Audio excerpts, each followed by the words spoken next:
श्रीमद्भागवते महापुराणे तृतीयस्कन्धे अथ 32 कपिल उवाच अथ यो गृहमेधीयान् धर्मानेवावसन् गृहे काममर्थं च धर्मान् स्वान् दोग्धिभूयः पिपर्ति तान् स चापि भगवद्धर्मात् काममूढः पराङ्मुखः यजते क्रतुभिर्देवान् पितॄंश्च श्रद्धयान्वितः तच्छ्रद्धया क्रान्तमतिः पितृदेवव्रतः पुमान् गत्वा चान्द्रमसं लोकं सोमपाः पुनरेष्यति यदा चाहीन्द्रशय्यायां शेतेऽनन्तासनो हरिः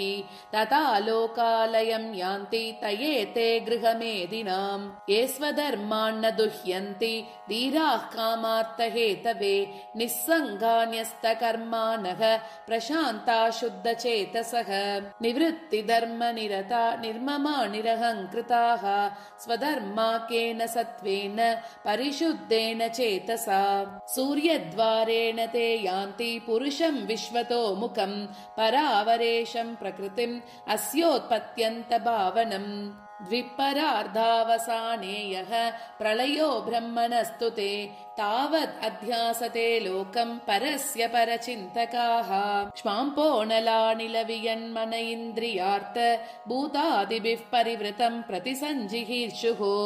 अव्याकृतं विशति यर्हि गुणत्रयात्मा कालं पराख्यमनुभूय परस्वयम्भूः एवं परेत्य भगवन्तमनुप्रविश्च ये योगिनो जितमरुन्मनसो विरागाः तेनैव साकममृतं पुरुषं पुराणं ब्रह्म प्रदानमुपयान्ति अगदाभिमानाः अततं सर्वभूतानां हृद्पद्मेषु कृतालयं श्रुतानुभावं शरणं व्रजभावेन भामिनी आद्यस्थिरचराणां यो वेदगर्भसहर्षिभिः योगेश्वरैः कुमाराद्यैः सिद्धैर्योगप्रवर्तकैः भेददृष्ट्याभिमानेन निस्सङ्गेनापि कर्मणा कर्तृत्वात् सगुणं ब्रह्म पुरुषं पुरुषर्षभम् स संसृत्य पुनः काले कालेनेश्वरमूर्तिना जाते गुणव्यतिकरे यथा पूर्वं प्रजायते ऐश्वर्यं पारमेष्ट्यं च तेऽपि धर्म विनिर्मितं निषेव्य पुनरायान्ति गुणव्यतिकरे सति ये त्विहासक्तमनसः कर्मसु श्रद्धयान्विताः कुर्वन्त्यप्रतिषिद्धानि नित्यान्यपि च कृत्स्नसः रजसा कुण्डमनसः कामात्मानो जितेन्द्रियाः पितॄन् यजन्त्यनुदिनं गृहेष्वपि रताशयाः त्रैवर्गिकास्ते पुरुषा विमुखा हरिमेधसः कथायां कथनीयोरु विक्रमस्य मधुद्विषः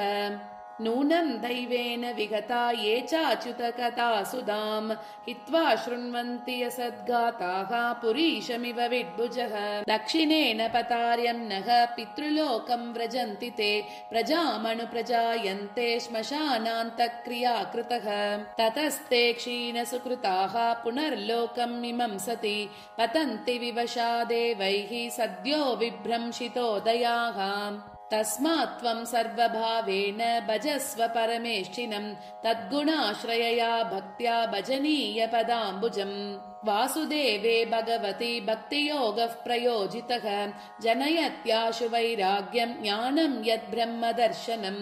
यदास्य चित्तमर्थेषु समेष्विन्द्रियवृत्तिभिः न विगृह्णाति वैषम्यं प्रियम् अप्रियमित्युत स तदैवात्मना आत्मानं निस्सङ्गं समदर्शनं हेयोपादेयरहितम् आरूढं पदमीक्षते ज्ञानमात्रं परं ब्रह्म परमात्मेश्वरः पुमान् दृश्यादिभिः पृथग्भावैः भगवानेकईयते एतावानेव योगेन समग्रेणेह योगिनः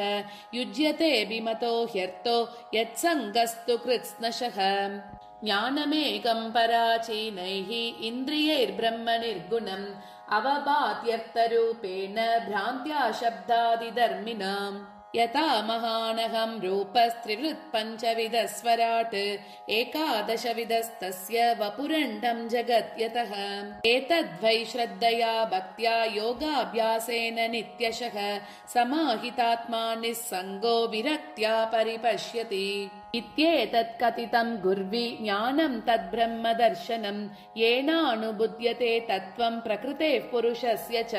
ज्ञानयोगश्च मन्निष्ठो नैर्गुण्यो भक्तिलक्षणः द्वयोर्प्येक एवातो भगवच्छब्दलक्षणः यतेन्द्रियैः पृथग्द्वारैः अर्थो बहुगुणाश्रयः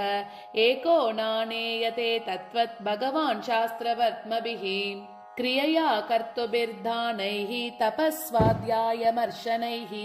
आत्मेन्द्रियजयेनापि संन्यासेन च कर्मणाम्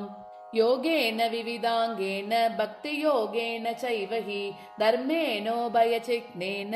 यः प्रवृत्तिनिवृत्तिमान् आत्मतत्त्वावबोधेन वैराग्येन दृढेन च ईयते भगवानेभिः सगुणो निर्गुणस्वदृक् प्रावोचं भक्तियोगस्य स्वरूपं ते चतुर्विधं कालस्य चाव्यक्तगतेः योऽन्तर्धावति जन्तुषु जीवस्य संस्मृतिर्बह्वीः अविद्याकर्म निर्मिताः यास्वङ्गप्रविशन्नात्मा न वेद गतिमात्मनः नैतत्कलायोपदिशेत् नाविनीताय कर्हिचित् न स्तब्धाय न भिन्नाय नैव धर्मध्वजाय च न लोलुपायोपदिशेत् न गृहारूढचेतसे नाभक्ताय च मे जातु न मद्भक्तद्विषामपि श्रद्ददानाय भक्ताय विनीताय अनसूयवे भूतेषु कृतमैत्राय शुश्रूषाभिरताय च बहिर्जातविरागाय शान्तचित्ताय दीयतां निर्मत्सराय शुचये यस्याहं प्रेयसां प्रियः य इदं शृणुयादम्ब श्रद्धया पुरुषः सकृत् यो वाभिदत्ते मच्चित्तः सह्येति पदवीं च मे इति श्रीमद्भागवते महापुराणे पारमहंस्यां संहितायां तृतीयस्कन्धे कापिलेये 32 अध्यायः।